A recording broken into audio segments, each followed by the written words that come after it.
Noah in 3D. Now, I saw this in the theater back when it came out, not in 3D. I actually had no idea they made a 3D version of this until recently. And as it happens, the stereo is fairly pleasant, and despite a few hiccups, I'd say well done. There are some nice shots, but it takes place mostly in a barren landscape. I found the stereo experience similar to The Immortals, in that there is little for the 3D to do. There's just not a lot to look at.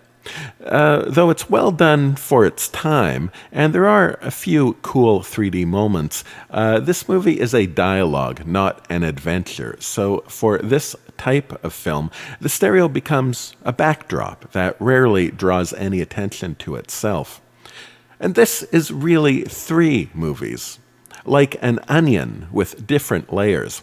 On the first layer, we walk the straight path of just another movie delivering one of the silliest versions of the flood story in existence. Noah, the environmental, vegan warrior with rock transformers by his side.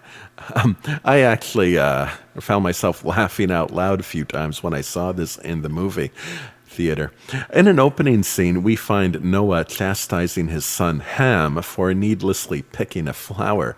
Take only what we need. Though in an early draft of the script, this was a more playful moment that ended in Noah telling Ham to pick more flowers for Mother. And also that early script took a more nuanced approach to eating animals, where this final movie presents any killing of animals as evidence of the rot of mankind. It's not difficult to see why the change was made. Now, life may be complicated, but movies have to convey themselves at eye-blink speed. Anything on film has got to be boiled down and concentrated into the most obvious version of what you want it to be. So if this is going to be an Earth good, people bad movie, then really that's the only thing you have time to convey. So you gotta hit your mark using any time you have. Now, as any good extremist ends up, Noah eventually sees his role as God's personal exterminator. At one point, outraged that someone would have the audacity to birth another human being. It's all rather nuts, and for a moment it almost had the feel of a Friday the 13th movie on a boat. It makes for a good companion watch to Exodus, Gods and Kings.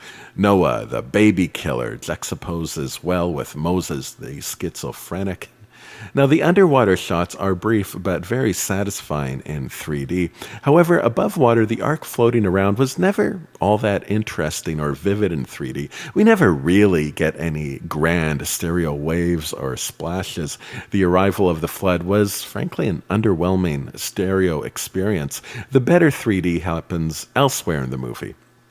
Now, let's peel away that first layer, and we find a different movie hiding underneath. Here, the path twists inwards. This second movie isn't so much about the flood as it is a story about what's going on in someone's mind. Perhaps Noah, or perhaps just anyone who isn't feeling very good about the world around him.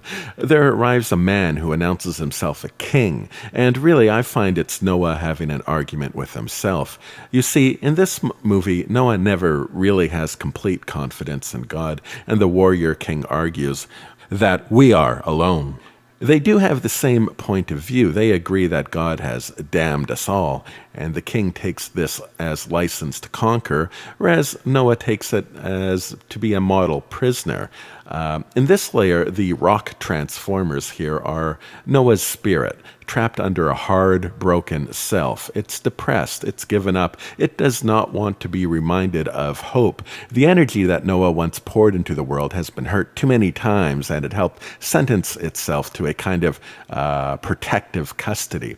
The son Ham is also Noah, that part that remains eager, hopeful, but also lashes out at the old man and is unpredictable. It's the part of his mind that is mad at himself for becoming encased in this hard shell.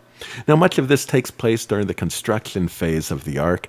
The meaning of the arc is something of a dream. It's the job or the ambition, the thing that's supposed to save you from yourself or your world, that lifelong project that never really gets finished. Now, the forest they are building in is an engaging enough stereo environment. However, if you look closely, and you really should not, you may notice the stereo doesn't really match the actual detail of the branches and trees, especially when the camera moves. So you may notice bits of leaves or branches in weird space, background pushed to the front or vice versa. For the most part, it's something you feel more than you see unless you take the time to pause. Now, I would have imagined the arc would have made for a great 3D setting with all sorts of scaffolding and supports and machinery set up, but we rarely get close enough to it for a nice stereo view. For the most part, the structure is seen as a mostly shallow backdrop, and actually that can be said for many scenes in the movie.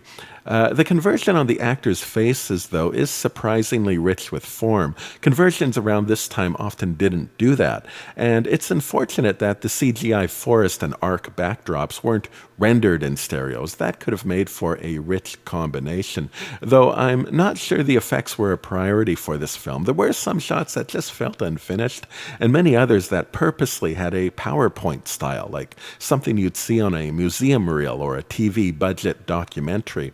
And I found it a reminder that this is a story being related, being told. This isn't meant to be an illusion that takes you on a ride, but an idea that is being related.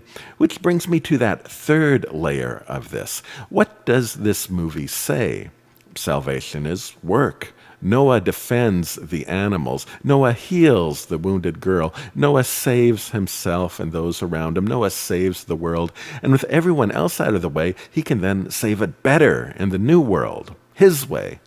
And the movie opens with the snake in the Garden of Eden. And this is a story being told to us from the Nakash, that old serpent spirit from the garden, the light bringer.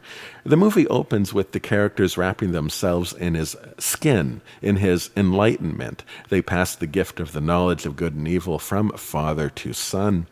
And notice here the fruit they show as having a pulse. You see, the mind is but a servant to the heart.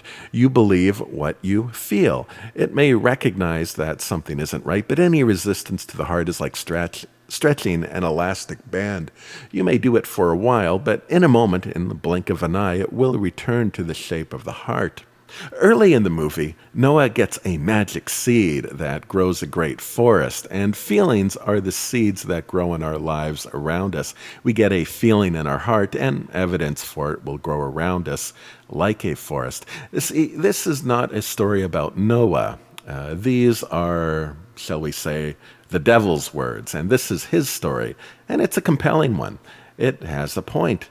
And belief in this story is not important. It's how you feel about it. That's the key. Beliefs may take a variety of shapes, but as long as they derive from that feeling, his feeling, then the devil's done his work.